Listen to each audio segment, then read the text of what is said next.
Physical world എന്ന ചാപ്റ്ററിലെ last ടോപ്പിക്കാണ് fundamental forces in nature. ഇതിനെക്കുറിച്ച് ഞാനൊരു വീഡിയോ ചെയ്തിട്ടുണ്ട്, പക്ഷെ അത് ഡിസ്ക്രിപ്റ്റീവ് ആണ്. എക്സാം പോയിന്റ് ഓഫ് വ്യൂവിൽ ഇമ്പോർട്ടൻ്റ് ആയിട്ടുള്ള കാര്യങ്ങൾ ഒന്നുകൂടി ഡിസ്കസ് ചെയ്യാം. Following are the fundamental forces in nature: gravitational force, electromagnetic force, strong nuclear force and week nuclear force. 4 എണ്ണമാണ് ഉള്ളത്. ആദ്യത്തേത് ഗ്രാവിറ്റേഷണൽ ഫോഴ്സ് ആണ്. ഗ്രാവിറ്റേഷണൽ ഫോഴ്സിന്റെ ക്യാരക്ടറിസ്റ്റിക്സ് നമുക്ക് എല്ലാവർക്കും അറിയാവുന്നതാണ്. പ്രപഞ്ചത്തിലുള്ള എല്ലാ വസ്തുക്കളും പരസ്പരം ആകർഷിക്കുന്നു. പിണ്ഡമുള്ള, മാസുള്ള ഏത് വസ്തുക്കളും പരസ്പരം ആകർഷിക്കുന്നു. ഈ ആകർഷണ ബലം അട്രാക്റ്റീവ് ആണ്. ഓക്കെ, ഗ്രാവിറ്റേഷണൽ ഫോഴ്സിനെ കുറിച്ച് പറയുകയാണെങ്കിൽ this is the weakest force in the universe, but it is A long range force. ഏറ്റവും ദുർബലമായ ബലമാണെങ്കിലും ലോങ് റേഞ്ച് ഫോഴ്സ് ആണ്. പ്രപഞ്ചത്തിലുള്ള ഏത് വസ്തുക്കൾ തമ്മിലും ആകർഷണ ബലം ഉണ്ട്. Okay, next is electromagnetic force. Electromagnetic force എന്ന കാര്യത്തില് ഇലക്ട്രിക് ഫോഴ്സിനെ കുറിച്ചും മാഗ്നറ്റിക് ഫോഴ്സിനെ കുറിച്ചും എക്സ്പ്ലെയിൻ ചെയ്യാനുണ്ട്. ഇലക്ട്രിക് ഫോഴ്സ് എന്നാൽ the force of attraction or repulsion between two electric charges. നമുക്കറിയാം 2 തരം ചാർജസ് ആണുള്ളത്, പോസിറ്റീവ് ചാർജും നെഗറ്റീവ് ചാർജും. ഇലക്ട്രിക് ഫോഴ്സ് ചാർജ് ഡിപ്പെൻഡന്റ് ആണ്. ലൈക്ക് ചാർജസ് റിപ്പൽ ചെയ്യുമെന്നും അൺലൈക്ക് ചാർജസ് അട്രാക്ട് ചെയ്യുമെന്നും നമുക്കറിയാം. ഇവിടെ ഡെമോൺസ്ട്രേഷനിൽ കാണിച്ചിരിക്കുന്നത് സിൽക്കുമായിട്ട് റബ്ബ് ചെയ്ത ഗ്ലാസ് റോഡും അതുപോലെ പ്ലാസ്റ്റിക്കുമായിട്ട് റബ്ബ് ചെയ്ത ഫൈബർ ആണ് കാണിച്ചിരിക്കുന്നത്. So when a glass rod is rubbed with silk, some of the electrons from glass rod is transferred to silk. So glass rod becomes positively charged and silk becomes negatively charged. Okay, when a plastic rod is rubbed with fiber, electrons from fiber is transferred to plastic rod. So plastic rod becomes negatively charged and fiber becomes positively charged. Okay, then when glass rod and plastic rod are brought together, they attract each other because glass rod has now positive charge and plastic rod has now negative charge. When two glass rods are brought together, they repel each other. Also, when two plastic rods are brought together, they also repel each other because they have the same negative charge. Okay, this is about electric force. Next is ഒരു കാര്യം കൂടി നമുക്കറിയാം. നമ്മൾ frictional ഇലക്ട്രിസിറ്റിയിൽ പറഞ്ഞപ്പോ സൂചിപ്പിച്ചിരുന്നു, ഉണങ്ങിയ മുടിയിൽ ചീർപ്പ് വെച്ച് കോതുമ്പോഴേക്കും ചീർപ്പിന് ഒരു ചാർജ് ലഭിക്കുന്നുണ്ട്. ആ ചാർജ് കാരണം അതിന് ഭാരം കുറഞ്ഞ പേപ്പർ കഷ്ണങ്ങളെയൊക്കെ അട്രാക്ട് ചെയ്യാനുള്ള കഴിവുണ്ട്. Okay, so this is about static electricity and electric force. The next is magnetic force. Magnetic force, electromagnetic ഫോഴ്സിലെ രണ്ടാമത്തെ ഭാഗമാണ് മാഗ്നറ്റിക് ഫോഴ്സ്. മാഗ്നറ്റ്സ് നോർത്ത് പോളും സൗത്ത് പോളും ഉള്ളതാണെന്ന് നമുക്കറിയാം. The force of attraction or repulsion between two magnets is explained in magnetic force. We know like poles repel each other, unlike poles attract each other. North പോളും south പോളും രണ്ടും കൂടി ചേർന്ന് exist ചെയ്യാൻ പറ്റുകയുള്ളൂ.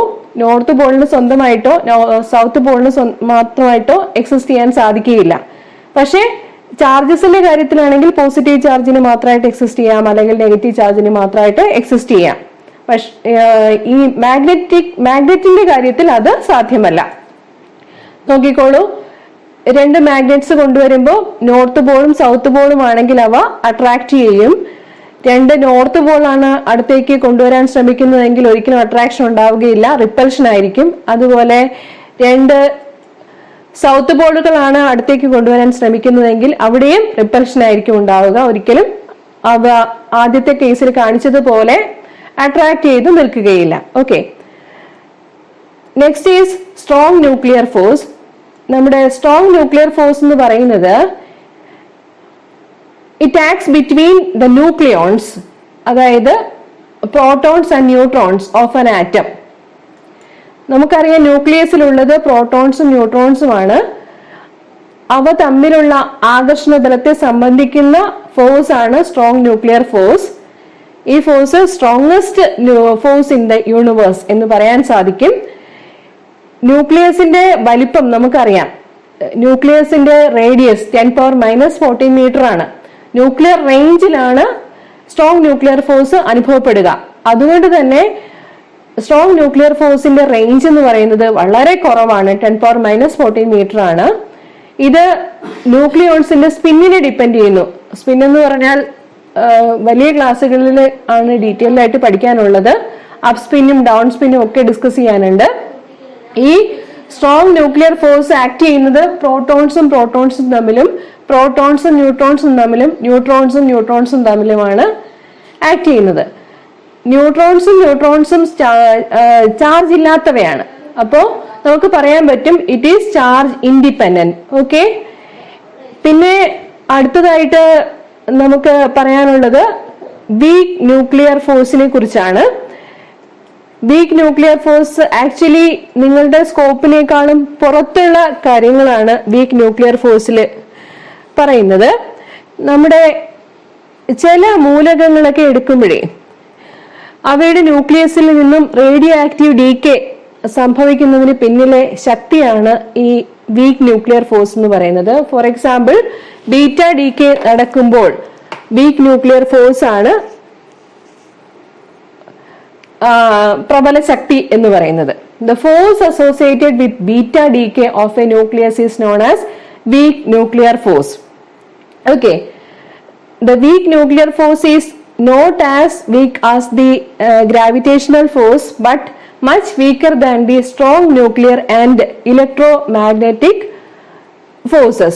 Okay, gravitational force ന്റെ അത്രയും week force അല്ല, പക്ഷേ അത് സ്ട്രോങ് ന്യൂക്ലിയർ ഫോഴ്സിനേക്കാളും ഇലക്ട്രോമാഗ്നറ്റിക് ഫോഴ്സിനേക്കാളും വീക്കറാണ്.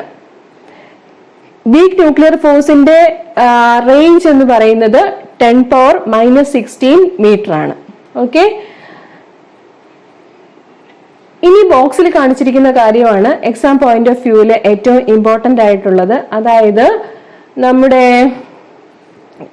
റേഞ്ചിന്റെ റിലേറ്റീവ് സ്ട്രെങ്തിന്റെ അടിസ്ഥാനത്തിൽ 4 ഫണ്ടമെന്റൽ ഫോഴ്സസിനെ എങ്ങനെ പറയാൻ പറ്റും എന്നുള്ളത്.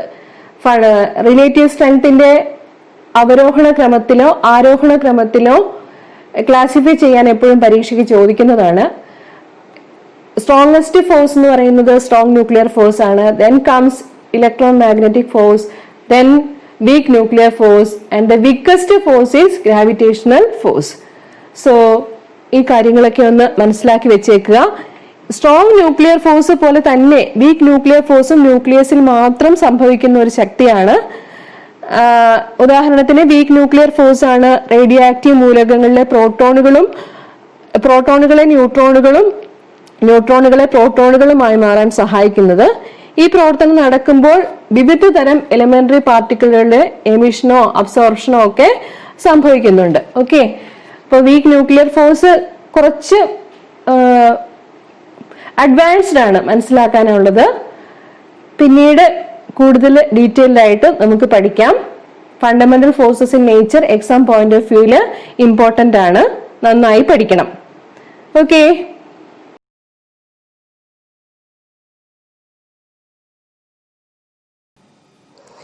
ഫിസിക്കൽ വേൾഡ് എന്ന ചാപ്റ്ററിലെ ഏതാനും മൾട്ടിപ്പിൾ ചോയ്സ് ക്വസ്റ്റ്യൻസ് നോക്കാം.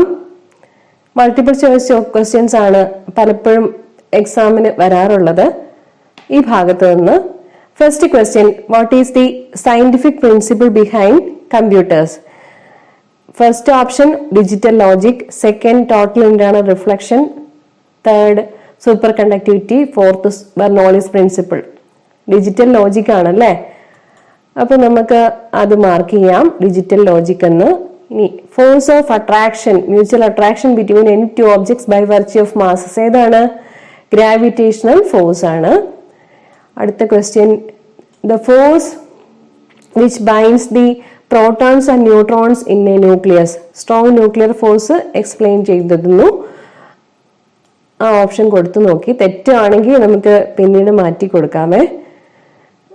Which of the following relates the working of an aeroplane? Working of an aeroplane എന്ന് പറയുന്നത് ബെർണോളിസ് പ്രിൻസിപ്പിൾ ആണ്. നമുക്ക് ഫ്ലൂയിഡ്സിൽ ഡീറ്റെയിൽഡ് ആയിട്ട് ബെർണോളിസ് പ്രിൻസിപ്പിൾ പഠിക്കാനുണ്ട്. എന്താണ് ബെർണോളിസ് പ്രിൻസിപ്പിൾ? നമ്മുടെ എയ്റോപ്ലെയിനിന്റെ വിങ്സ് ഇല്ലേ, അതിനൊരു പ്രത്യേകതരം ഷേപ്പാണ് അല്ലെ. ഇങ്ങനെ ഒരു പ്രത്യേകതരം മൊറം പോലെ ആയിരിക്കണം. ഉയർന്ന് താഴത്തെ ഭാഗം ഫ്ലാറ്റ് ആയിരിക്കും, പിന്നെ മുകളിലത്തെ ഭാഗം ഉയർന്ന് താഴ്ന്ന് ഒരു പ്രത്യേക ഷേപ്പിലാണ്. Okay. When an aeroplane moves forward, the air blown in the form of streamlines over the wings of an aeroplane. Streamline ഫ്ലോയും ടർബുലന്റ് ഫ്ലോയും എന്താണെന്നൊക്കെ ഡീറ്റെയിൽഡ് ആയിട്ട് മനസ്സിലാക്കണമെന്നുണ്ട്. ഇപ്പൊ തൽക്കാലം ഇത്രയും മനസ്സിലാക്കുക. എയ്റോപ്ലെയിൻ എങ്ങനെയാണ് മൂവ് ചെയ്യുന്നത്? As the upper surface of the wing is more curved than the lower surface, the speed of air above the wings is larger than the speed of air below the wings. അപ്പോൾ ഈ aeroplane move ചെയ്തുകൊണ്ടിരിക്കുമ്പോഴേ മുകളിലത്തെ ഭാഗത്തിലെ വിങ്സിന്റെ മുകളിലുള്ള എയറിന്റെ velocity വളരെ കൂടുതലായിരിക്കും, താഴത്തെ ഭാഗത്തെ എയറിന്റെ velocity വളരെ കുറവായിരിക്കും. അങ്ങനെ വരുമ്പോൾ the pressure above the wings becomes less than the pressure below the wings. മുകളിലത്തെ പ്രഷർ കുറവായിരിക്കും, താഴത്തെ പ്രഷർ കൂടുതലായിരിക്കും. അങ്ങനെ ഒരു ഡിഫറൻസ് ഇൻ പ്രഷർ രൂപീകരിക്കപ്പെടും. Due to this pressure difference the aeroplane wings get upward force to overcome gravitational force. അപ്പോൾ ഒരു അപ്ത്രസ്റ്റ് ഉണ്ടാവും ഈ പ്രഷർ ഡിഫറൻസ് കാരണം. അങ്ങനെ എയ്റോപ്ലെയിൻ വിങ്സിന് മുകളിലേക്ക് ഗ്രാവിറ്റേഷണൽ ഫോഴ്സിനെ ഓവർകം ചെയ്ത് പോകാൻ സാധിക്കും. നിങ്ങൾക്കിത് അത്ര കാര്യമായിട്ടൊന്നും മനസ്സിലായിട്ടില്ല എന്നറിയാം. ബെർണോളിസ് പ്രിൻസിപ്പിൾ നമ്മൾ ഡീറ്റെയിൽഡ് ആയിട്ട് +1 ഫിസിക്സിൽ പഠിക്കുന്നുണ്ട്. ഒരുപാട് ആപ്ലിക്കേഷൻസ് ഉള്ള ഭാഗമാണ്. ഇപ്പോ തൽക്കാലം ഈ ഓപ്ഷൻ മാർക്ക് ചെയ്യാണ് ബെർണോളിസ് പ്രിൻസിപ്പിൾ എന്നുള്ളത്. ഡീറ്റെയിൽഡ് ആയിട്ട് നമുക്ക് വീണ്ടും പഠിക്കാം. ടോട്ടൽ എനർജി കോൺസ്റ്റന്റ് ആണെന്ന് ഉള്ളൊരു പ്രിൻസിപ്പിൾ ആണിത്. Pressure energy, potential energy, kinetic energy, ഇതിന്റെ എല്ലാത്തിനെയും കൂടി സം എടുത്ത കോൺസ്റ്റന്റ് ആണെന്ന് പറയുന്നതാണ് Bernoulli's principle. Okay. Out of the following forces, which one is the strongest? ഏതാണ് സ്ട്രോങ്സ്റ്റ് ഫോഴ്സ് എന്ന് പറയുന്നത്? സ്ട്രോങ് ന്യൂക്ലിയർ ഫോഴ്സ് അല്ലേ? അതല്ലേ ഏറ്റവും സ്ട്രോങ്സ്റ്റ് ആയിട്ടുള്ള? ഓക്കെ. ഇനി arrange the fundamental forces in nature on the basis of their relative strength in ascending order. ഏറ്റവും week force ഏതായിരുന്നു? Gravitational force. പിന്നെ അതിനേക്കാൾ സ്ട്രോങ് വീക്ക് ന്യൂക്ലിയർ ഫോഴ്സ്, പിന്നെ ഇലക്ട്രോ മാഗ്നറ്റിക് ഫോഴ്സ്, പിന്നെ സ്ട്രോങ് ന്യൂക്ലിയർ ഫോഴ്സ് അല്ലെ? ഏറ്റവും strongest ആയിട്ടുള്ളത് strong nuclear force ആണ്. അപ്പൊ ഓപ്ഷൻ ഏതായിരിക്കും കറക്റ്റ്? എ ആണോ നോക്കാം, മാർക്ക് ചെയ്യാം. അവസാന റിസൾട്ട് നമുക്ക് നോക്കാം. ഈ ക്വസ്റ്റ്യൻ വളരെ ഇമ്പോർട്ടന്റ് ആണ്. Arrange the fundamental forces in nature on the basis of their relative strength in ascending order. എല്ലാ പരീക്ഷയ്ക്കും അസെൻഡിങ് ഓർഡറിലോ ഡിസെൻഡിങ് ഓർഡറിലോ എഴുതാൻ വേണ്ടിയിട്ട് ചോദിക്കാറുണ്ട്. അടുത്ത ക്വസ്റ്റ്യൻ റോക്കറ്റ് പ്രൊപ്പൽഷൻ. റോക്കറ്റ് പ്രൊപ്പൽഷന്റെ പ്രിൻസിപ്പിൾ പറഞ്ഞു. Newton's laws of motion, law of conservation of linear momentum, third law of motion. അപ്പോൾ option കൊടുത്തത് Newton's laws of motion ആണ്. ഇനി the process of splitting of a heavy nucleus into two is known as nuclear fission അല്ലേ? അടുത്തത് universal law of gravitation is discovered by Isaac Newton. ഒരു question കൂടി പറയാം. Gravitational force is always attractive ഇല്ലേ? ചാർജ് ഒന്നും ഇല്ലല്ലോ അട്രാക്ഷനും റിപ്പൽഷൻ പറയാൻ വേണ്ടിയിട്ട്. So it is always attractive.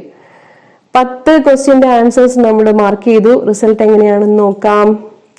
കണ്ടോ? 10 on 10 കിട്ടി. സോ ഈ ക്വസ്റ്റ്യൻസ് ഒക്കെ ഒന്ന് റിപ്പീറ്റ് ചെയ്ത് പഠിച്ചോളൂ. ഫിസിക്കൽ വേൾഡ് എന്നുള്ള ചാപ്റ്ററിന് 2 ഭാഗങ്ങളായിട്ടാണ് നമ്മൾ വീഡിയോസ് ഡിസ്കസ് ചെയ്തത്. ഇതൊരു പ്ലേലിസ്റ്റ് ആയിട്ട് ഇട്ടിരിക്കാം. രണ്ടും കൂടി ഒരേ സമയം ഒറ്റ സ്ട്രെച്ചിൽ കേട്ട് മനസ്സിലാക്കാൻ ശ്രമിക്കുക. സോ അടുത്ത ക്ലാസ്സിൽ വീണ്ടും കാണാം. Thank you so much.